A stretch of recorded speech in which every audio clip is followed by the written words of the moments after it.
Nazareth for inviting me here to be able to talk about my work in this symposium today. So my lab is very interested in the neurobiology of social relationships, like I think many people here are interested in social relationships. We all know how important social relationships are in our lives, how exciting they can be if things are going well, and how difficult things can be if they're disrupted. And I come from this, not from a psychology perspective. I'm not trained as a psychologist. I'm actually trained as a biochemist and geneticist. So I'm really interested in not only just the neurobiology, but the neurochemistry, the genetics, the neural circuitry involved in social relationships. And if you think about evolutionarily, well, humans have different kinds of social relationships. Some of those are very evolutionarily conserved. So for example, if you think about the mother-infant bond, okay, this is something that you find in all mammalian species. All mammals, the mothers desire to, or motivated to take care of their offspring. And in many species, they form very selective bonds to their babies, not other babies. But in humans, we also have other kinds of relationships that are actually very uncommon among mammals. For example, the relationships between sexual partners, lovers. In mammals, only 3% of mammals form a relationship between the male and female that exists beyond sex. In 95% of species, after sex, the male is off to find another female. The female has her babies and raises the babies by herself. There's no relationships. So we are very unusual. We form a bond that can last for a very long time. So if you're interested in understanding the neurobiology of emotions like love, you can learn some things, as we heard from Stephanie Castiello, by doing brain imaging in humans. But if you really want to get down to the neurochemistry and the genetics and the neural circuits, you really have to have an animal model. I think animal models are absolutely critical for understanding social neurobiology. You have to have the appropriate animal model, and these are the animals that I study. These are called prairie voles. Okay? These are interesting to study social behavior because, like humans, when a male and female come together and they mate, there's a transformation that occurs in the brains of both of them so that they form a bond. And then after sex, they don't go away from each other. They stay together. They build a nest together. The female has the babies. The male and female spend equal amount of time licking and grooming and nurturing those offspring. They cooperate to raise the offspring. Okay, this is very unusual. Mice don't do this. Rats don't do this. Most mammals do not do this. Now, so we're able to study these animals to try to figure out what is the neurochemistry behind them. And I'm interested in evolution as well. If you think about only 3% of mammals are monogamous, those 3% are not related in the same genus. Monogamy evolved many times independently. How can monogamy evolve? How can complex behaviors evolve? And I believe, as Jean Decidi said in the first talk of the meeting, that behaviors evolve from pre-existing behaviors. And I really believe, and I'm going to make the argument, that this new behavior of being able to bond and form a relationship between these animals evolved from tweaking, shaping neural systems that are present in all mammals that are involved in the formation of the mother-infant bond. Okay? And I'll start the argument of that by talking about this molecule that we've heard a lot about already. There's 5 or 6 posters out there now. It's very popular in social neuroscience now, oxytocin. Oxytocin is known, as you know, because of its role in reproduction. It was first understood to be involved in the induction of labor, uterus contractions, when the mother is giving birth. After the baby's born, it's involved in milk ejection. So when the baby suckles and stimulates the breast, oxytocin is released to cause the milk to come in the baby's mouth. But we also know from work done, much of it done by Keith Kendrick, and Barry Cavern and others, that oxytocin is released in the brain as well during these times. And that helps form the bond between the mother and the offspring. And Keith did a lot of work in sheep. I know these aren't sheep, they're goats, but they're very close. And you can see that the baby is suckling. And this suckling stimulation goes to the hypothalamus and causes oxytocin to be released and causes the mother to bond with the baby. Okay. Now, how do we study the bonding between partners in prairie voles? We have this very simple test. It's called the partner preference test. And basically what we do is we put a male and female together, and we can allow them to have sex, or we don't allow them to have sex. Or we can change how long they're together, or we can give them drugs while they're together.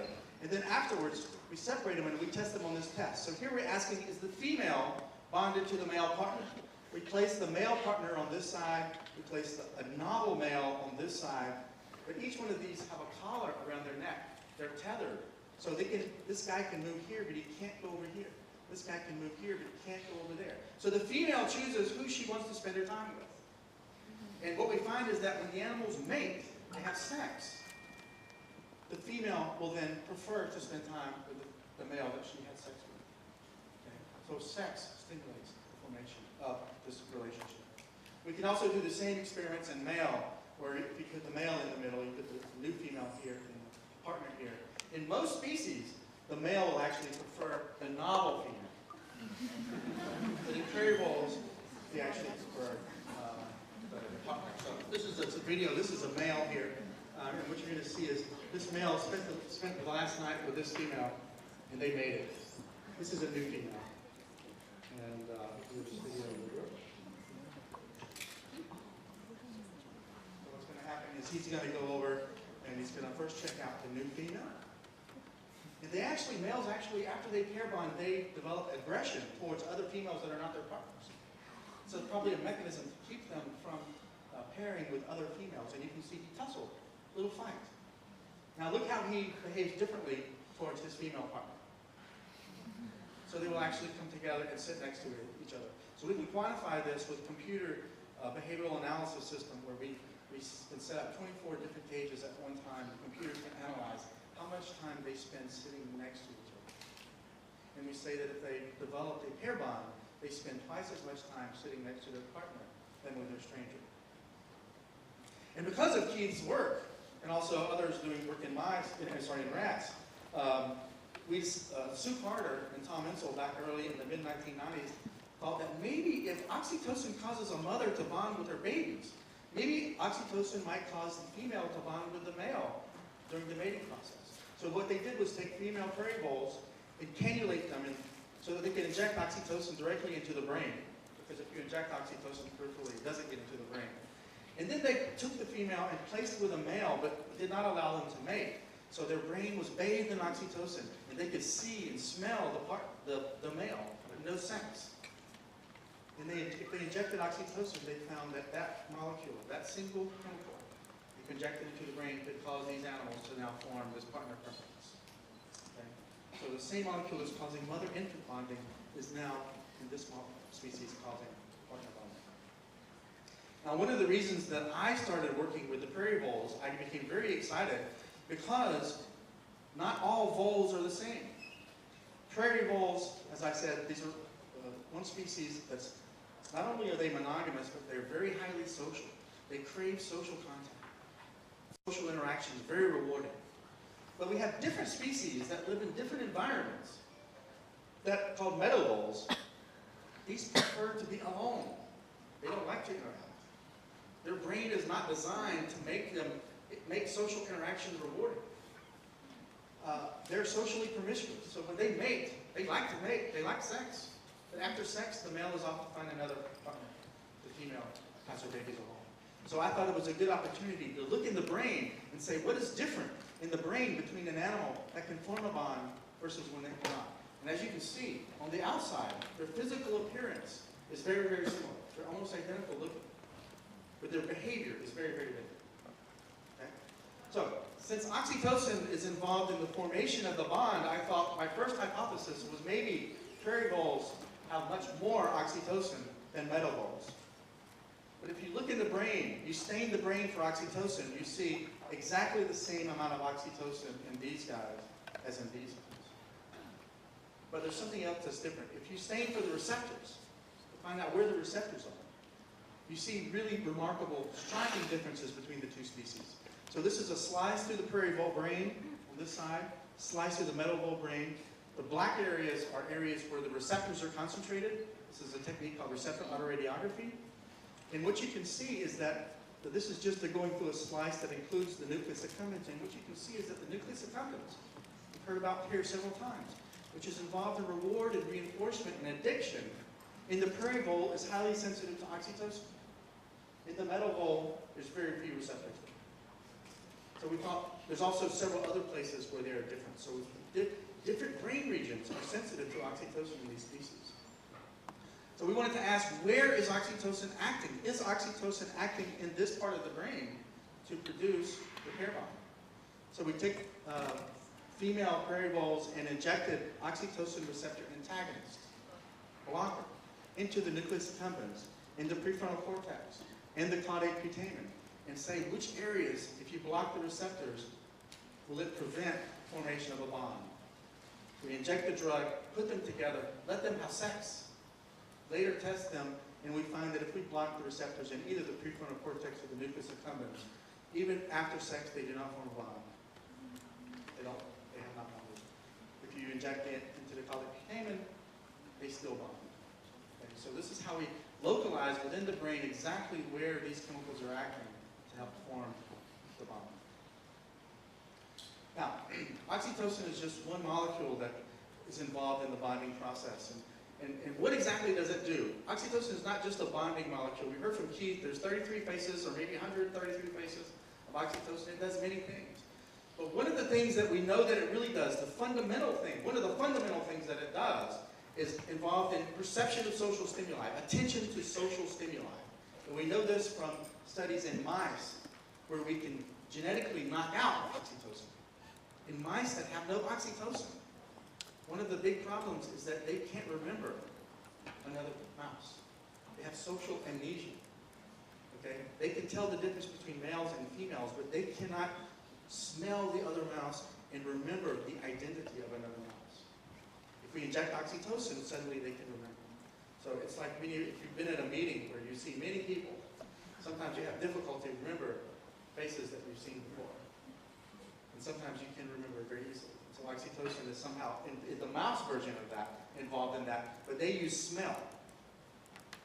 But we know also that not only oxytocin is involved, but dopamine, which is involved in reinforcement, learning, and reward, is also important. Suxin Wang, who originally is from Beijing, and now is at Florida State University, has done work to show if you block dopamine receptors in the nucleus accumbens, they also do not form pair bonds. We have shown that if you block the opiate receptor, which is involved in reward, the animals do not form pair bonds. It's involved in pleasure. And so I have formed a model of what I think happens in the brain when animals have sex and then form the bond. So imagine that this is a rat. Okay? He's having sex for the first time, a male rat having sex for the first time. He activates VTA, where dopamine is made. The dopamine is then released into the reward areas, like the prefrontal cortex and the nucleus accumbens and the ventral pallidum, and the rat says, wow, that was really good. That feels good. Sex is rewarding to animals. We know that sex is rewarding to rats, because a male rat will press a lever many times to get a female rat to drop out of the ceiling. So a male rat, when he has that experience, he spends the rest of his life trying to recreate that experience. He smells who he was with. It smells like a female rat, a female estrus rat. And so he spends the rest of his life finding female rats to have sex with. But prairie voles are somewhat different in this sense. When they are mating with their partner, they're taking in the olfactory information, the smell of their partner. It's coming into the amygdala, which is then projecting into the nucleus accumbens, where you're releasing this oxytocin, which is making the brain pay attention to who they're having sex with. And they're forming the association between the reward and the individual that they are with.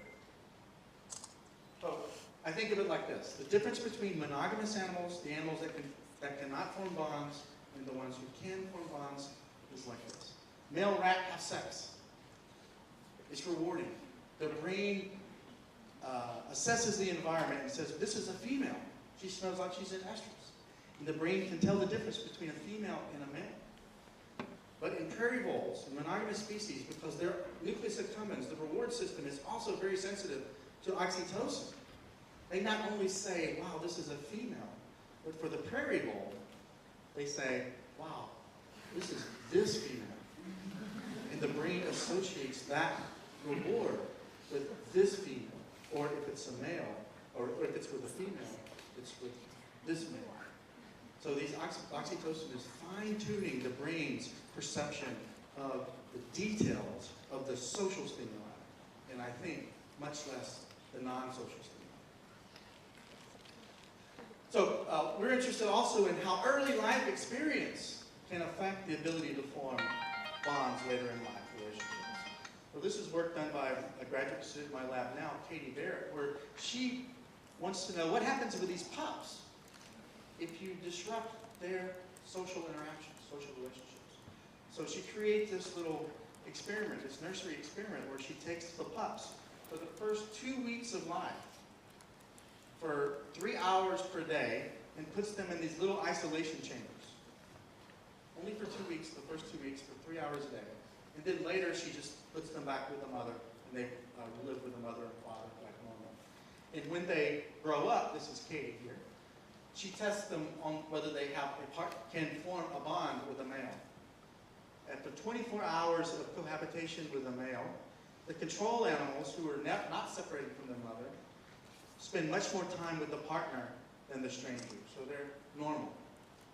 However, the animals that have the early life separation when they're very young, as adults, as a group, have difficulty forming a partner preference. No more time spent with the partner than the stranger. But she noticed when she looked at the data that some animals were fine. They can form partner preference normal, even of early separation, but others were not. So individual variation, susceptibility, resilience to early life stress impacts how later in life you can form relationships. So when she looked at it more carefully and looked in the brains, she found that in prairie voles, although prairie voles all have higher receptor densities than meadow voles and mice in the nucleus accumbens, there's a lot of individual variation. So some prairie voles have high densities of receptors in the nucleus accumbens. Some have low densities of receptors in the nucleus accumbens. And if you look at how this early life stress impacts later life behavior, the animals that have the low levels of receptors in the nucleus accumbens, if they have this early separation, they're totally unable to form relationships later in life. The animals that have the high densities of receptors, the early life social isolation has no effect.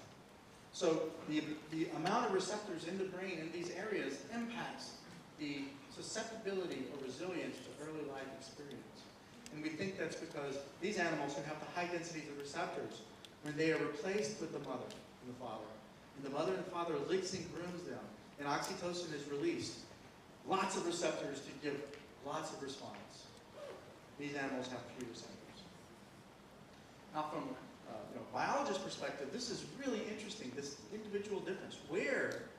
Why do some animals have high densities of receptors and others have low? At first we thought maybe epigenetic, but no, it's not epigenetic. Animals are born with either high or low. So this is Lonnie King, my graduate student, who was interested in this question of why is this? And he sequenced the oxytocin receptor from many prairie voles, and he found that there is a single nucleotide polymorphism in the 3' flanking region of the oxytocin receptor gene that really robustly predicts the level of expression. So if you are a TT at this position, you have the high density of receptor. If you're a CC, you have the low density of receptor. And if you look at other brain regions, the genotype has no impact. They're exactly the same. So here is a single gene, a single nucleotide polymorphism that seems to be related to individual variation in receptor density in a single brain area that's involved particularly in social behavior. I think that maybe this is a good model to explain a lot of the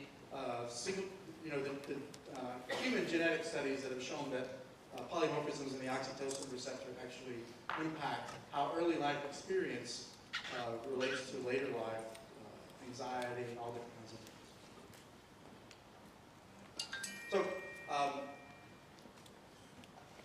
So far I've talked about the bonding formation of relationship. We can actually also study things like empathy. Animals have empathy too, I think. Empathy evolved, as John Visity said, from the first, so the maternal behavior. Mothers have empathy towards their offspring. I have a graduate student, James Burkett, who was interested in maybe, do the voles have empathy? So he created this paradigm where he let the male and female form a bond. And then he would take the female out for a little while and put her back, or he would take the female out and then give her a shock, and a boop, buzzer, boop, shock. So she's stressed, and then put the back. And then he looked at the behavior. And so on this side is the female who was just separated and come home and come back. This is the female who got stressed, got shocked, and watched the behavior of the male.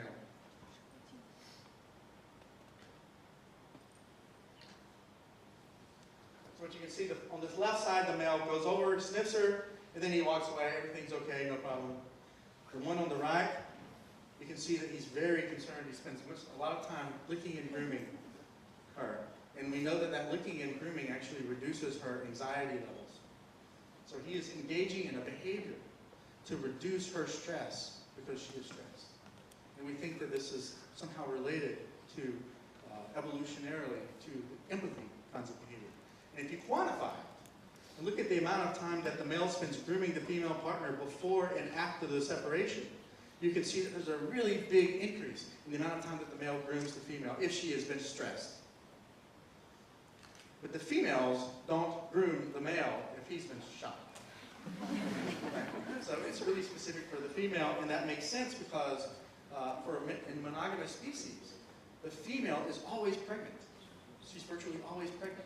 And so a male does not want the female and the babies in the female to be experiencing these high levels of corticosterone and stress hormones.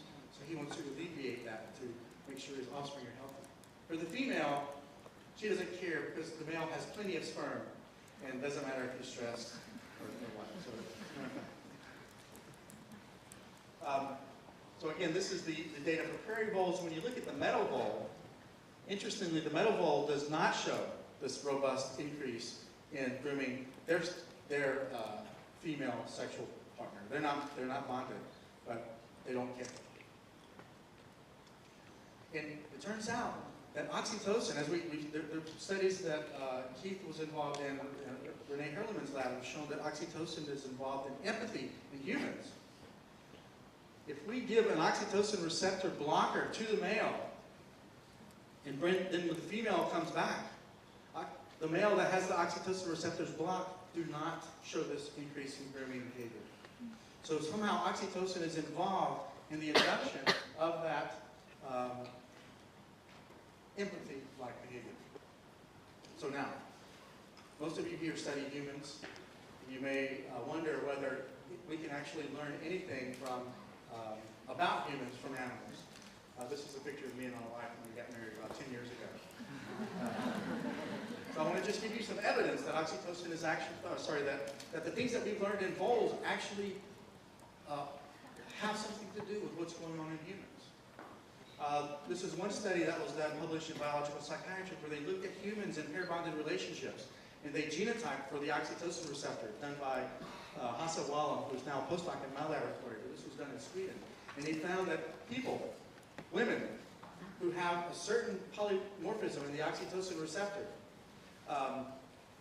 have difficulty forming relationships. The quality of their pair bonds are lower. So the same gene that predicts pair bonding in voles also seems to impact pair bonding in humans. Just very quickly, I showed you that oxytocin knockout mice are unable to remember each other through smell. We have a paper that's coming out in 2 weeks from PNS by David Skuse and a bunch of collaborators that shows in humans, polymorphisms in the oxytocin receptor predicts the ability to remember faces, face recognition. Even though humans use vision, mice use olfaction, oxytocin is doing the same thing. It is impacting the ability to remember others. Here's a study that just came out, I think just a couple of weeks ago, that Keith is also involved in this study, that showed that in humans, intranasal oxytocin makes your partner become more attractive. So this is my wife again, 10 years later after that first one. I still think she's very beautiful. And they actually showed that oxytocin, when looking at the partner, increased activation of the nucleus accumbens, which we saw in the voles is involved in pheromone. So I think you can see there are many, many parallels between what we discovered in voles and what's going on in humans. And there, as Keith said, there are many, many studies showing that oxytocin affects many things. Increased eye contact, face recognition, empathy. I think the fundamental processes that oxytocin is involved in is increasing the salience of social stimuli, so you pay attention to social cues, and affecting the reinforcing value of that social stimuli. And I think you can begin to see the clinical implications of this. And there have been a number of studies now shown. These are just 3. Several others are out there, some published just last week, showing that intranasal oxytocin improves some aspect of social cognition in humans with autism.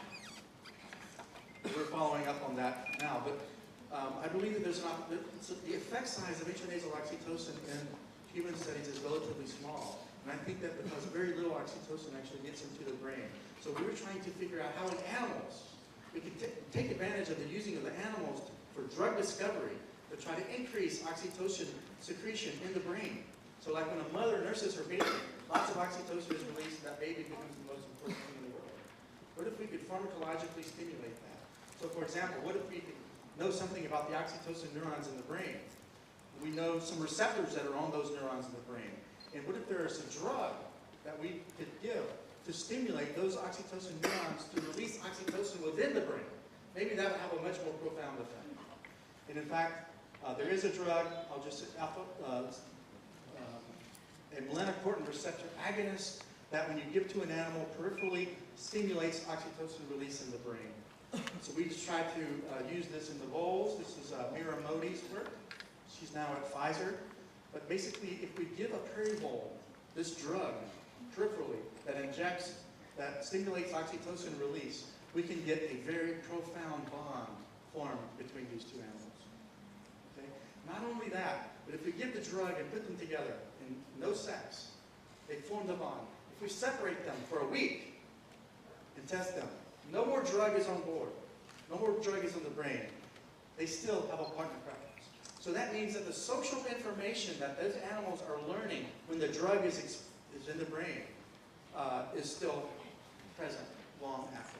So I think this has important implications for clinical applications. If you can perhaps increase oxytocin release in a child with autism who's experiencing the behavioral therapy, we will pay more attention to the therapist, maybe receive more benefit from the therapist. So actually, we're thinking that voles are actually a very good model for drug discovery, for identifying drugs that might improve social functioning in autism. And I'll just finish up by saying this was done by a whole team of people over many years. We've been supported by National Institute of Mental Health, Autism Speaks. And in addition to my own program, I want at Emory, I want you to consider looking at the graduate program at my sister institution, Georgia State University. We're always looking for good graduate students. All of that.